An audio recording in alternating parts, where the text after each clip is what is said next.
My name is Isadora Varejão, and this is the Women Against Violence Experiment. You can call it WAVE. It's a platform that I created to develop solutions to inform immigrant women while helping them protect against abuse. So a little bit about me. I am a journalist from Brazil. I've been many things. I've been a radio news reporter. I've been a science writer. I've even been Velma in a Scooby-Doo play. Yeah, so 4 years ago, I came to this country, and I became fascinated with all the stories of immigrants who were trying to buy sham marriages to adjust their immigration status. That was right after Trump was elected.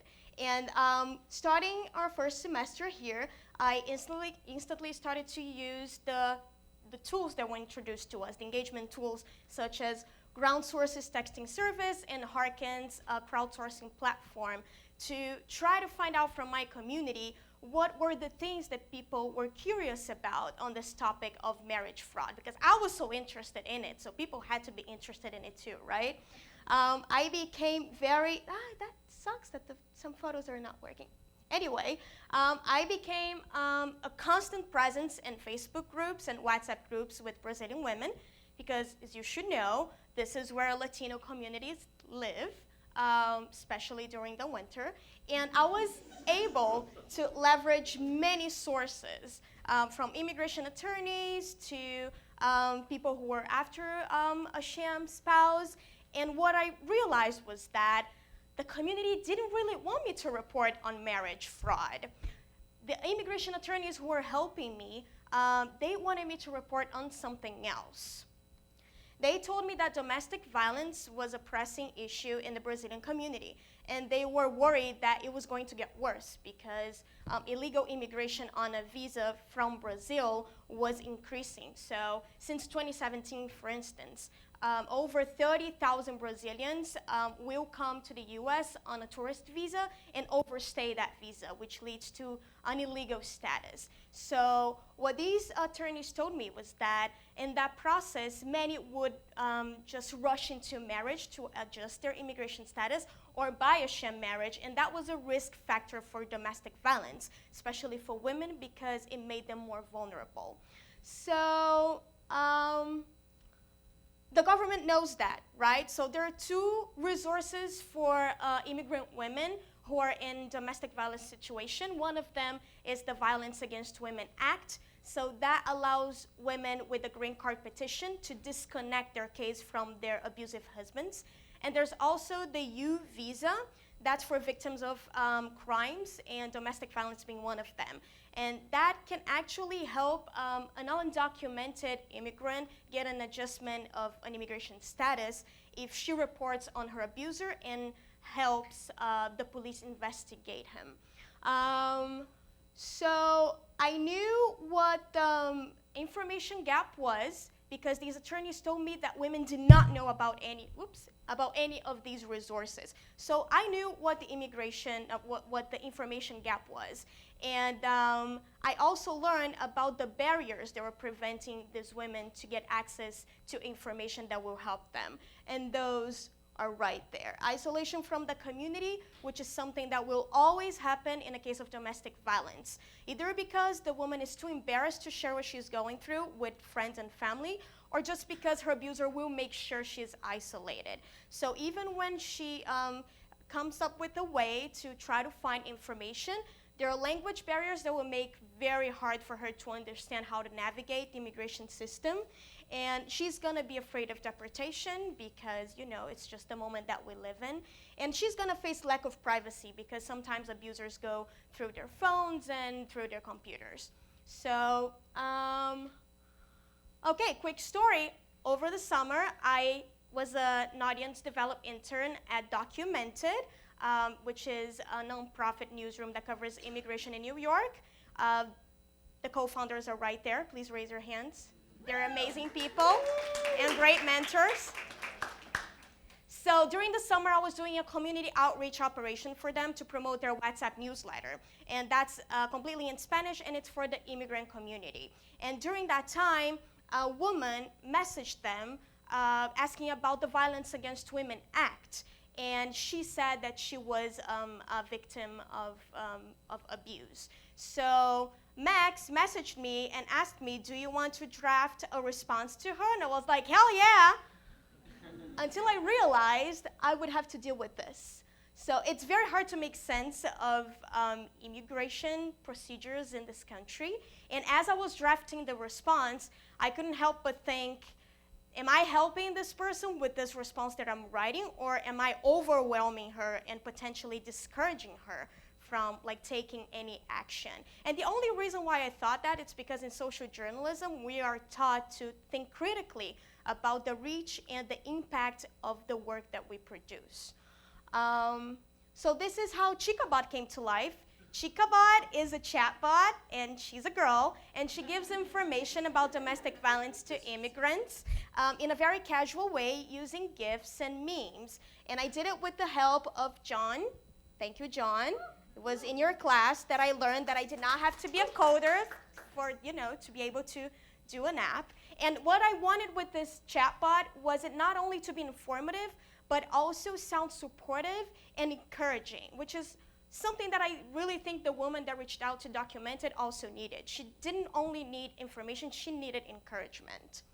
So I threw in the Facebook groups that I was a part of, and I got positive feedback. 95% of the women said they learned something new. 84% said that they knew someone in an abusive relationship in this country, an immigrant, and that they would recommend the chatbot to a friend. So that was pretty cool.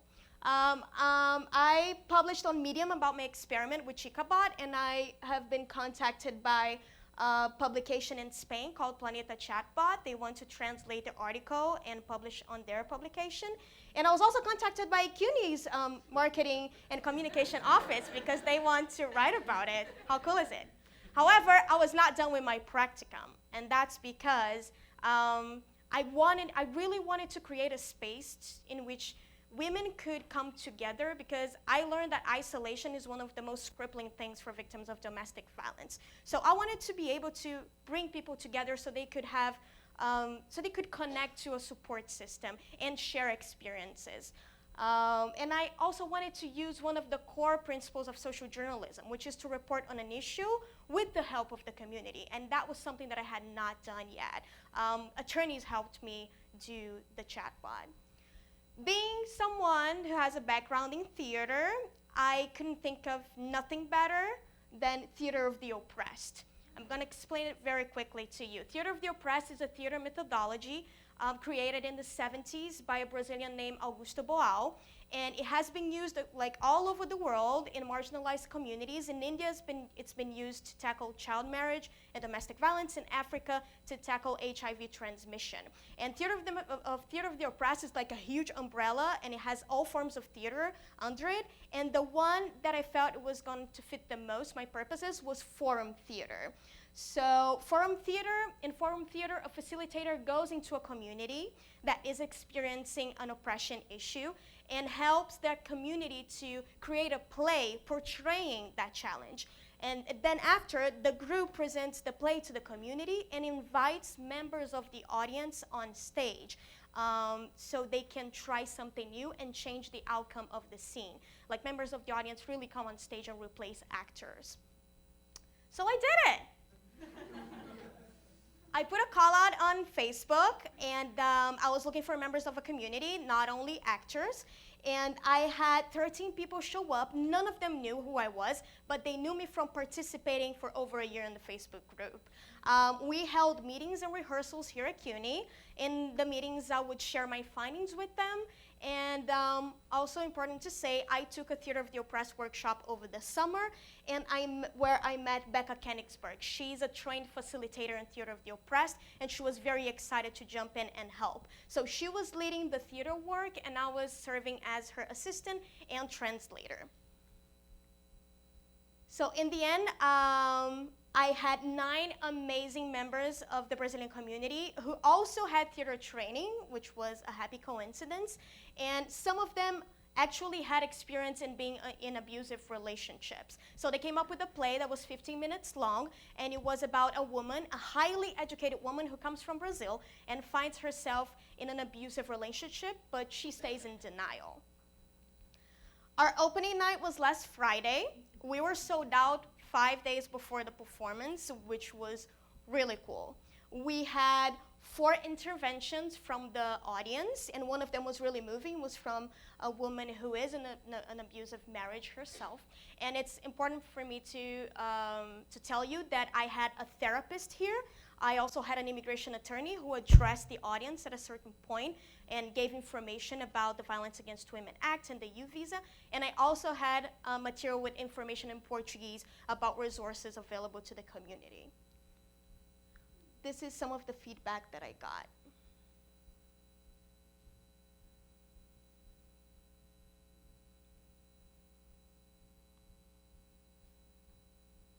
So since then, I've been contacted by 2 people who are interested in having us perform in community centers in Newark and New Jersey, which has a big Brazilian community. And I've also been contacted by 2 graduate students from Europe. They're Brazilian, and they are researching on initiatives that empower women through education and, empower women through arts and, and education, yeah. Okay, so with my 2 solutions, the chatbot being an online one and the play being an offline one, I believe I have been able to cut through 4 of the 5 barriers that I identified that prevent women from seeking the information they need to stay safe. But we need to keep having this conversation as we are often thinking about ways to reach out to new audiences so we can keep our industry alive. What I really think we should be doing is thinking about how well are we listening to this audience that we want to reach, and are we giving them the information they need to stay alive in the first place before asking them to trust us. Thank you very much.